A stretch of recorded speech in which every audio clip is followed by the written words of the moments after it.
Good morning ninth class. आज की जो हमारी क्लास है एसएसटी की है। हम कॉन्स्टिट्यूशन पढ़ रहे थे इंडिया का। हम आगे स्टार्ट करते हैं। After considering the proposal of various committee, the drafting committee published its first draft in February 1948। जो फरवरी 1948 था तब फर्स्ट एक कमेटी बनी थी, ड्राफ्टिंग कमेटी, उसे पब्लिश किया गया था फर्स्ट ड्राफ्ट में ही।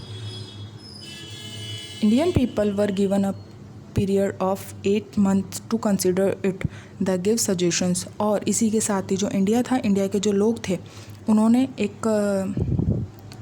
कंसिडर करा था एक सजेशन इसी से रिलेटेड, जो कि कितने टाइम का था, 8 मतलब कितना टाइम दिया गया था, 8 मंथ्स का दिया गया था। Based on those suggestions and amendments a draft was formed and presented before the Constitutional Assembly in नवंबर 1948।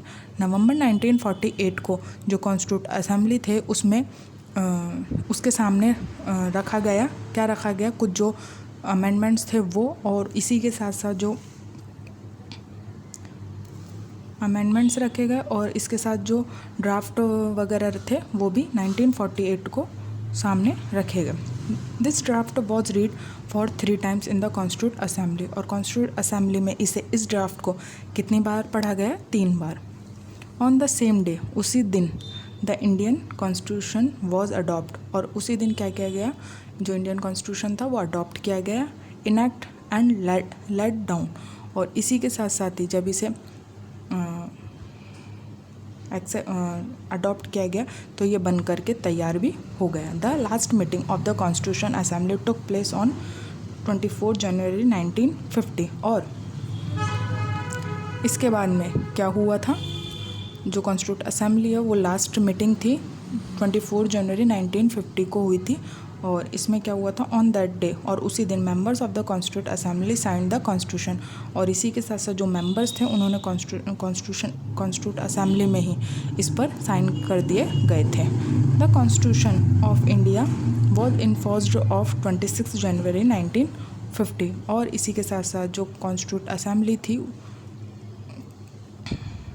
उसमें 26 जनवरी को ये तो सब हो ही गया था, और इसे क्या कर दिया गया था, एनफोर्स्ड भी कर दिया गया था। In the prime constitution there is 1 preamble also known as introduction, 8 schedules, 22 parts and 395 articles.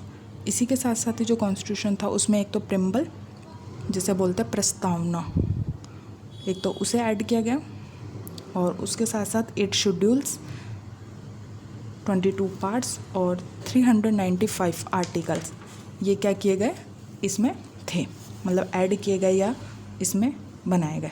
The number of schedules has been increased from 8 to 12 at present. और जो ये शेड्यूल्स थे उस टाइम तो 8 थे और अभी प्रेजेंट टाइम में 12 हो चुके हैं। The preamble is considered to be the soul summary and the key toward the understanding of it. और इसी के साथ साथ जो प्रिम्बल है उसमें क्या कहा जाता है, मतलब इसे सोल कहा जाता है। एक आत्मा होती है ना, जो तो कॉन्स्टिट्यूशन की से आत्मा कहा जाता है, समरी कहा जाता है, और इसी के साथ साथ इसे की टुवर्ड कहा जाता है।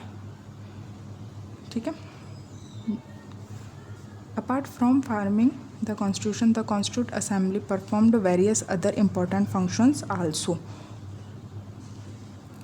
जो कॉन्स्टिट्यूट असेंबली है उसमें जो कॉन्स्टिट्यूशन है उसको लेकर के कुछ बहुत ज़्यादा इम्पोर्टेंट्स टॉपिक्स भी या थॉट्स भी डाले गए हैं। ऑन जुलाई 1947 में it adopted the national flag and elected doctor Rajendra Prasad as the first president of India.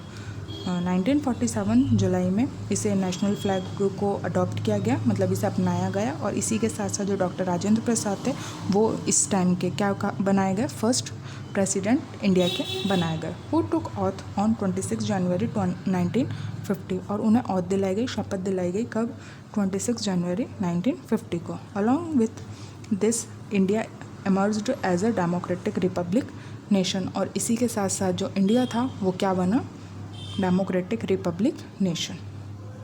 Next para पे चलते हैं। In this way, by spending about 64 lakh rupees in 2 years 11 month and 18 days।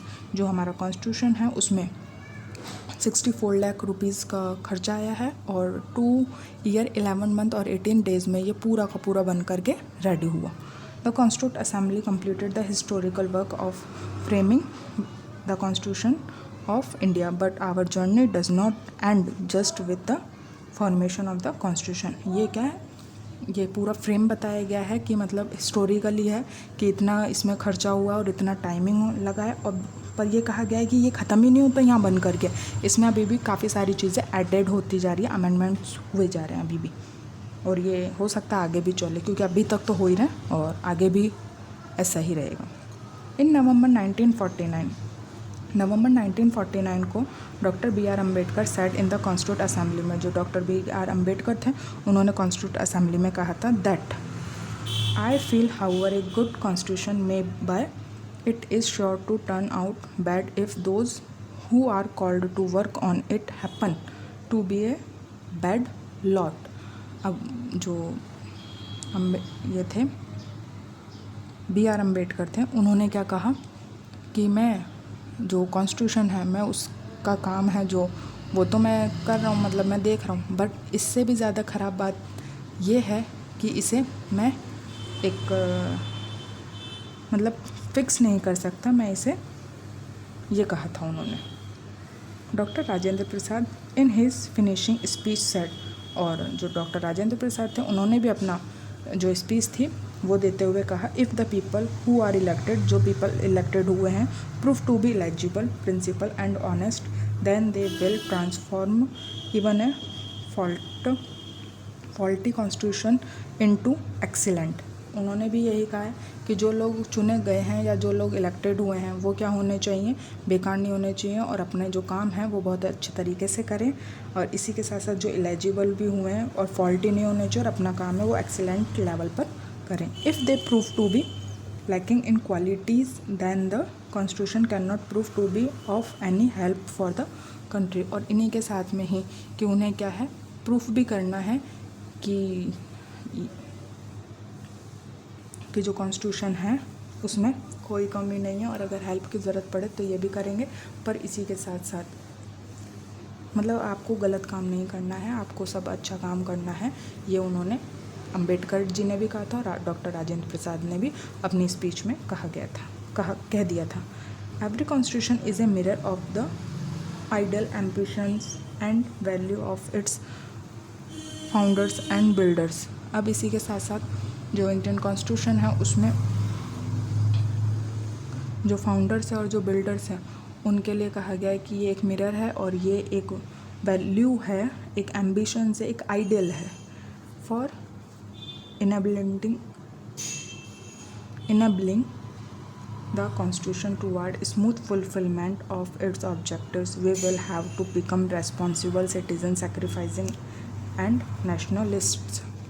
अब जो कॉन्स्टिट्यूशन है उसमें जो उसकी इम्पोर्टेंस है उसे लेकर के कहा गया है कि ये हमें क्या बनाता है या हमें क्या करना होगा, फुलफ़िल करना होगा इसे, और हमारी रेस्पॉन्सिबिलिटी है, हर सिटीज़न की रेस्पॉन्सिबिलिटी है। इसके साथ साथ क्योंकि अगर हमें कुछ सेक्रीफाइस करने पड़े तो वो हम करेंगे, और क्योंकि ये हमारे नेशन है तो ये हमारी रेस्पॉन्सिबिलिटी है कि हमें ना तो हम इसके खिलाफ़ कुछ गलत सुने और ना ही कुछ गलत कहें। सो आज का आपका ये क्लास यहीं ख़त्म होती है। अब हम जो हमारी नेक्स्ट क्लास है उसमें हम कॉन्स्टिट्यूशन के क्या पढ़ेंगे, कैरेक्टरिस्टिक्स पढ़ेंगे। Thank you.